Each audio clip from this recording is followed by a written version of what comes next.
Thank you for tuning in to USA News. Today, let's take a look back at Donald Trump's intense attacks on Vice President Kamala Harris and get the latest on Chicago ramping up security ahead of the Democratic National Convention.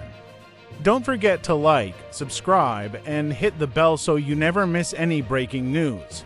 Who would believe this? 80 days from now, we are going to defeat a communist known as Kamala Harris. She's a communist. Most radical left person ever to run for office. This is not what this country needs. We've had enough of them.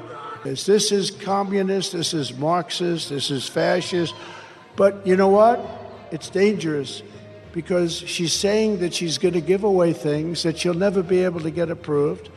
Look, people say, be nice. Have you heard her laugh? That is the laugh of a crazy person. That is the laugh of a crazy. It's the laugh of a lunatic. Have you heard it? You know, they prohibited her.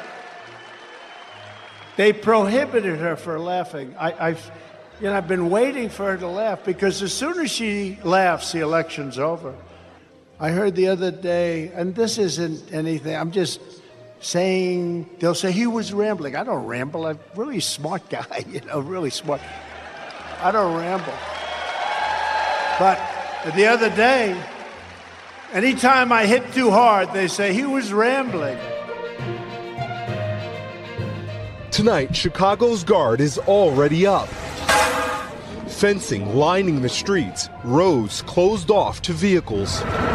A large protective zone built around the United Center, where Vice President Harris is set to accept the Democratic nomination for president. And just like at the Republican convention in Milwaukee, Secret Service responsible for everything inside that hardened perimeter. Local police taking the lead for nearly everything else. Is the Chicago Police Department ready for the DNC? I've said it for a while, the Chicago Police Department is ready. Chicago's top cop says there are no specific incredible threats, but to expect a heavy police presence throughout the city. It's a huge project, but the Chicago Police Department and the city as a whole is used to working towards something this large. Looming over the convention is the promise of large-scale protests just blocks from the United Center. This is one of the streets we'll be on, yes. Despite months of legal battles over the protest area, the largest demonstration is expected to draw more than 20,000 people. Hatem Aboudeya is one of the lead organizers preparing to voice his opposition to Israel's war in Gaza. What's the main message for you guys? Yeah, the main message is that the Democrats who are going to be in that building are complicit in this war against the Palestinian people.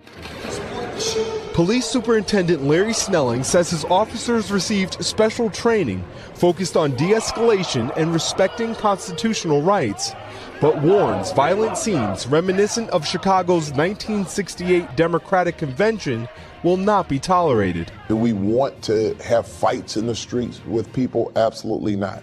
But I want to make one thing clear. I want to make this perfectly clear. We need to know the difference between rioting and protesting. A city that says it's prepared for any situation.